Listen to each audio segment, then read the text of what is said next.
Die Nasionale Werkgewersvereniging van Suid-Afrika, NIASA, en die Sakeliga sal die regering teenstaan om rassekwotas vir indiensneming af te dwing. Die twee organisasies sien die wysigingswet op diensbillikheid of die EEAA en sy regulasies as ongrondwetlik en onregmatig. Die organisasies het die regering herhaalde kere gewaarsku om nie by die wysigingswet voor te gaan nie, omdat dit ook skadelik is. Ons praat nou met die uitvoerende hoof van NIASA, Gerrit Papenfoes. Môre Gerrit. Hallo Udo. Hoekom gaan die regering nou voort na talle uitstellings met hierdie wysigingswet? Hoekom gaan hulle voort? Ja, dit is 'n goeie vraag, Udo. Ek dink hulle jy weet hulle het in 2023-24 langwye konsultasies gehad oor hierdie kwotas. En ons het reeds op daai stadium vir hulle uitgewys dat wat hulle doen was onregmatig, want daar was geen magtigende wetgewing in gevolge waarvan hulle dit gedoen het nie. En toe het hulle dit uiteindelik ingesien, want ons het vir hulle gesê in Desember, hulle sou dit in Januarie instel, dat as hulle instel, gaan ons onmiddellik 'n dringende aansoek bring. Toe probeer hulle dit in 3 maande regstel. En maar dit was weer ooglopend onvoldoende. Hulle het letterlik met die hele land 18 industrieë binne 'n bestek van 7 dae gekonsulteer.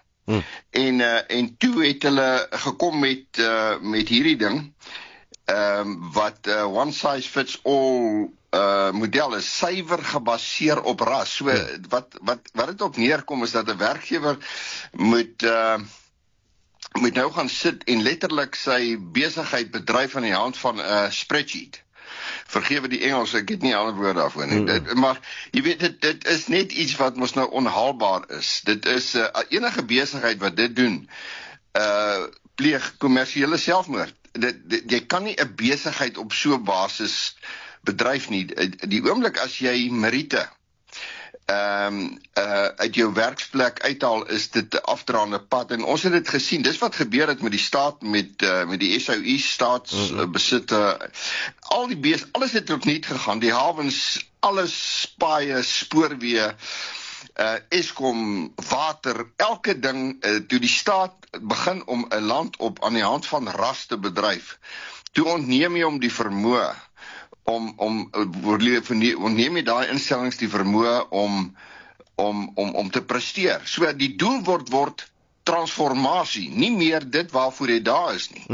'n instelling is daar om 'n bepaalde doel te bereik, en jy moet aan die werkgewer die reg gee om dit te doen aan die hand van verskeie faktore, die kultuur van die besigheid, die omgewing waarin hy opereer, magtomgoeders. So wat hierdie ding na toe gaan lei is, daar gaan geen ekonomiese groei wees nie, daar gaan inteendeel enorme ekonomiese agteruitgang wees. Werkloosheid wat reeds baie hoog is, gaan die hoogte inskiet. Dis armoede wat ons in die gesig staan. Maar die kern van julle teenstand is dat hierdie regulasies ongrondwetlik is. So kom ons gesels net vlugtig daaroor, want ons grondwet maak voorsiening vir regstelling van die divisies van die verlede. So hoe is hierdie regulasies ongrondwetlik? Wel, dit ontneem aan jou sakeman die reg om keuses te maak. Nou, 'n transformasie kan nie op hierdie basis geskied nie. Transformasie geskied binne die konteks van ekonomiese groei. Wat hier gebeur is, as jy vir 'n werkgewer sê binne 5 jaar moet jy hierdie kwotas bereik. Nou hierdie is baie streng kwotas.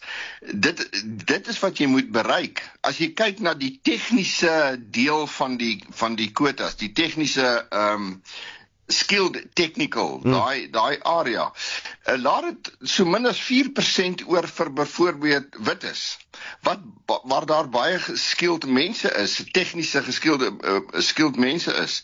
So, hoe bereik jy dit in 4 jaar? in 5 jaar. Wel, jy moet die staat oortuig dat hulle jou moet vergewe dat jy nou nie daarby uitgekom het nie. En vir hulle redes aanvoer. Met ander woorde, die reg van 'n sakeman om 'n besigheid te bedryf op die manier wat hy wil word van hom ontneem.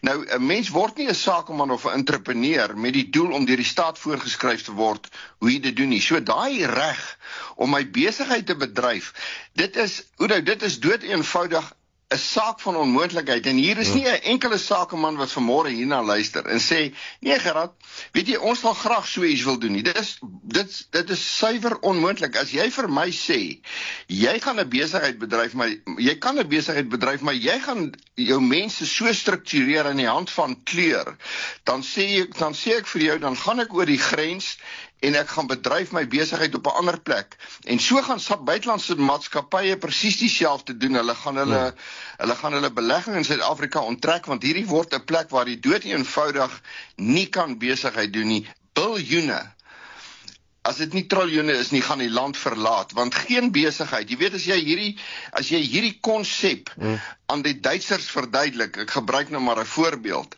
dan skud hulle kop, dan sal hulle vir jou sê, verduidelik dit net nog 'n keer, en dan verstaan hulle nie die konsep nie. Hulle sê, dit is onmoontlik, dit kan nie so wees nie. Gerard, wat sou jy dan sê oor die feit dat hierdie sektore wat geraak word deur die regulasies oor 30 jaar nie organies getransformeer het nie? Wat lees ons daarin?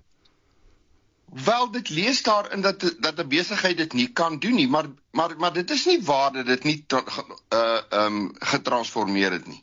Nee, ek praat spesifiek getransformeer het tot op die punt wat hierdie regulasies wil bereik nie. Dis wat ek probeer sê.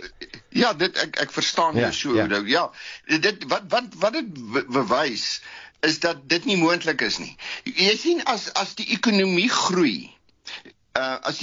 groei, die mannekrag van Suid-Afrika, die behoefte aan werkers binne 'n groeiende ekonomie sal enige ou dwing om oor alle rassegroepe na talente soek.